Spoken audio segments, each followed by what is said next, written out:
Sveiki, šiandieną jums parodysiu mūsų naujieną, tai yra polisadinė tvora.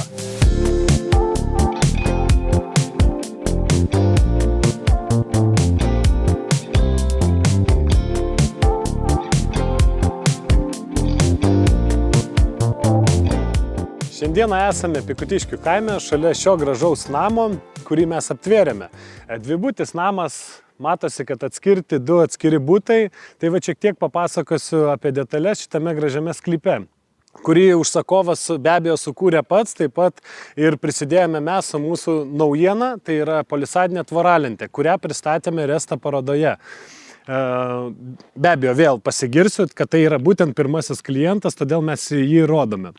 Gal trumpai apie šią tvoralentę. Ši tvoralentė mūsų yra pačių sugalvota, galbūt kažkas kažkur esame matęs, tikrai meskite komentarus, įdomu būtų pasižiūrėti, galbūt kažką net patobulinsim. Ši tvoralentė gaminasi iš tos pačios skardos, kaip ir mūsų anksčiau minėti visur ir pasakoti rombai, ką mes gaminame, žaliuzė ar eglutės formos tvoralentė, tik jinai susideda iš dviejų elementų. Pasigamina dvi atskiros pusės, susineria ir tuomet susimontuoja.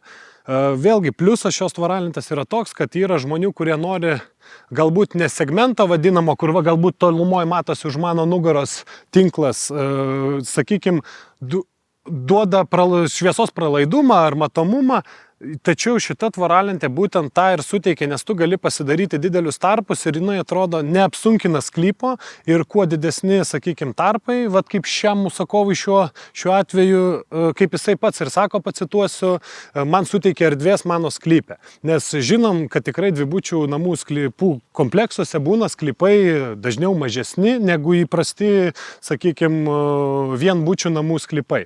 Tai va. Be abejo, reikia paminėti, kad tikrai labai gražiai sukurta aplinka, kas, manau, pridės ir mūsų projektų, ką kalbu apie mūsų tvoralentės vaizdo. Matosi už mano nugaros, va Tomas parodys vėliau viską, kaip išdėliotas dizainas tvoralenčių. Priekinė fasadinė pusė yra užtverta mūsų polisadinė skardinė tvora, tada keli tarpai yra segmento, kas tikrai yra įdomu atvažiavus į sklypą, užėjus į vidų, žiūri, vau, ar kodėl, ar kaip, kažkas naujo. Ir tikrai tai yra gražu. Mano požiūriu, nežinau kaip jūs, lauksiu komentarų, be abejo, galbūt ir jums patiks. Tai va. Toliau viso čia buvo sumontuota pirmajame objekte, 70 kvadratų būtent šios mūsų naujosios tvoralentės. Ką dar vertėtų paminėti apie šią tvoralentę, kad šiuo metu yra 11 cm pločio lenta. Nežinau, galbūt užsakovas nesupyks, prieisiu arčiau, kad jums būtų aiškiau. Atstosim. Ar matosi, Tomai? Gerai.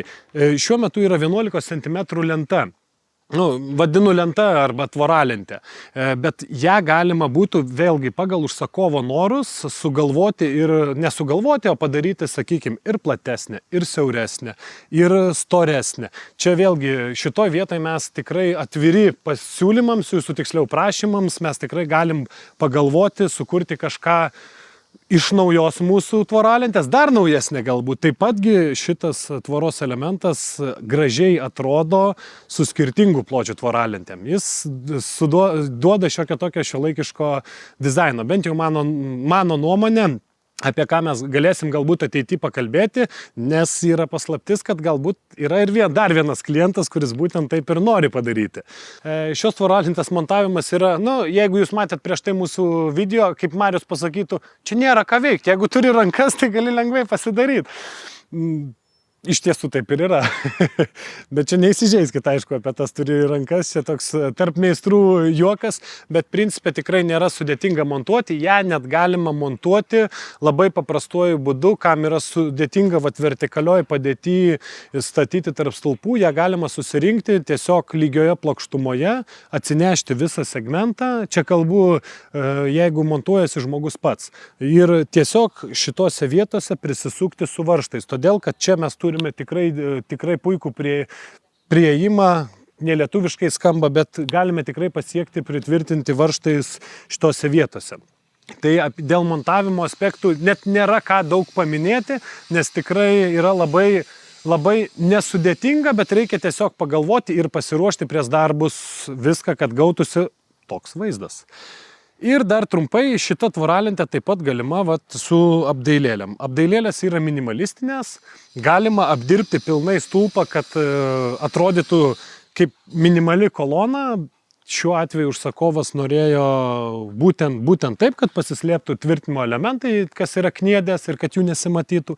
Tai elementariausias skardelės prisitvirtino ant U formos profilio, kuris laiko visą segmentą. Jeigu jūs norite tokios pačios tvoros kaip čia, tai skambinkit mums, nes dar nespėjome jos įkelti į mūsų puslapį, kur yra, norėjau pasakyti, pamiršau, kaip vadinasi, skaičiuoti.